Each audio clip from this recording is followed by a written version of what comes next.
There is a house on your street. Nothing special about it. Mid-sized, maybe a bit dated, sensible car in the driveway. The person who lives there does not wear a watch that costs more than your rent. They do not talk about stocks at dinner parties. They did not inherit anything.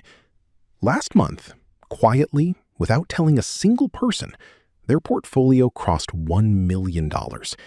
And the strangest part? They are not done. They are still going. This is not a story about luck. It is not about a high salary or a hot stock tip or some brilliant financial move you missed. It is about 5 habits. 5 specific, repeatable, boring habits that a small group of ordinary Canadians practice quietly, consistently, and almost invisibly. And the gap between them and everyone else is not intelligence. It is not income. It is just these 5 things. Here is what makes this frustrating. Canada is genuinely one of the most wealth-friendly countries on Earth. We have the TFSA, one of the most powerful tax-free investment vehicles anywhere in the developed world. We have the RRSP, which hands you a tax refund just for investing. We have access to low-cost index funds and dividend-paying companies with decades of unbroken growth. The tools are sitting right there. And yet, Statistics Canada tells us the median Canadian household net worth sits at just over $519,000. The median RRSP balance for someone approaching retirement is somewhere between $140,000 and $160,000. These are not numbers that reflect a country making full use of its tools. The problem is almost never income. The problem is that as income rises in this country, spending rises with it.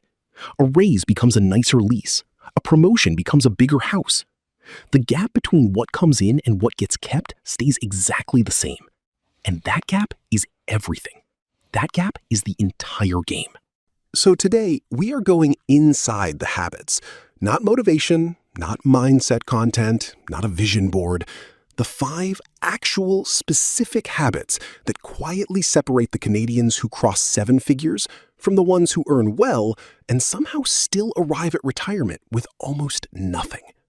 Let us go through them one by one. Habit 1. They never see the money first. This sounds almost too simple to matter. It is not. The single most powerful thing a Canadian wealth builder does is remove the decision entirely. On payday, before the money ever sits in a checking account long enough to feel available, a fixed amount moves automatically into a TFSA or an RRSP or a brokerage account. A pre-authorized contribution. Set once, runs forever. What this does is bypass the entire willpower problem. You do not need discipline if the system never gives you the option. You cannot spend what you never see. And what looks like financial discipline from the outside is actually just a well-constructed automatic transfer running quietly in the background. The number does not have to be large to start. A Canadian investing $500 a month from age 30 at a 7% annual return, which is a reasonable long-term expectation for a diversified Canadian and global equity portfolio, ends up with roughly $1,200,000 by age 65. That is one automatic transfer. Set once, $1,200,000. The habit is not saving. The habit is making saving impossible to skip. Habit 2. They fill the right rooms in the right sequence. Canada gives you 3 places to hold investments, and the tax treatment inside each one is completely different.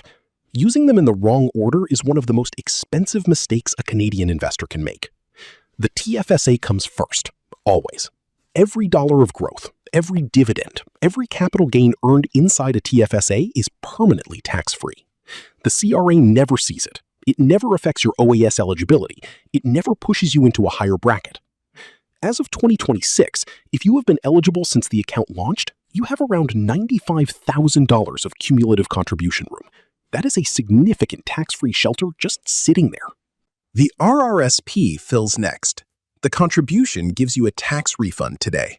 The money grows sheltered for decades. The catch is the exit. Every dollar you pull out in retirement is taxed as regular income, which is why the smartest Canadians do not just maximize the RRSP, they also plan carefully how they will withdraw from it. They draw it down in low-income years. They use TFSA withdrawals strategically to keep their taxable income out of higher brackets and below the OAS clawback threshold. The non-registered account comes last. This is where eligible dividends from Canadian companies get their favorable treatment through the dividend tax credit, letting you earn tens of thousands of dollars at a stunningly low effective rate. 3 rooms, right sequence. The difference in lifetime after-tax wealth between using them correctly and using them randomly can run into the hundreds of thousands of dollars. Habit 3. They are spectacularly, deliberately boring. This is the counterintuitive one. The Canadians quietly building million-dollar portfolios are not watching BNN every morning. They are not rebalancing on every headline. They are not moving to cash when the market feels scary or chasing the stock that doubled last quarter. They are doing something that looks from the outside like doing nothing. They are buying the same low-cost index funds or dividend-paying Canadian equities every single month, regardless of what the market is doing. When the TSX drops 20%, they buy. When everything feels uncertain, they buy. When the headlines are terrifying, they buy. This is not recklessness. It is the most evidence-backed investing strategy that exists. You cannot time the market. The data on this is overwhelming and decades old. What you can do is be in the market, consistently, through everything. The drippers are even quieter. They flip one switch and tell their dividends to automatically reinvest into more shares. No decision required. Those new shares pay more dividends, which buy more shares. The compounding is mechanical. It does not require bravery or brilliance. It just requires leaving it alone. Habit 4. Every time their income goes up, their savings rate goes up faster.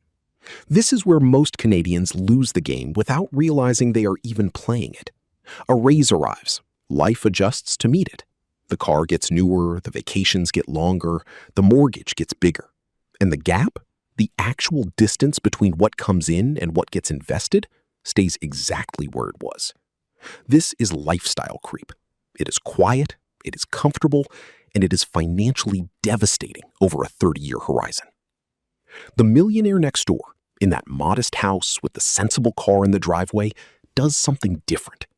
When their income climbs, they increase their automated contribution first. The savings rate rises. The lifestyle adjusts to whatever is left, not the other way around. A person who earns $80,000 and saves 25% will retire wealthier than a person who earns $130,000 and saves 8%. The math does not care about the salary. It cares about the gap. Habit 5. They started before they felt ready.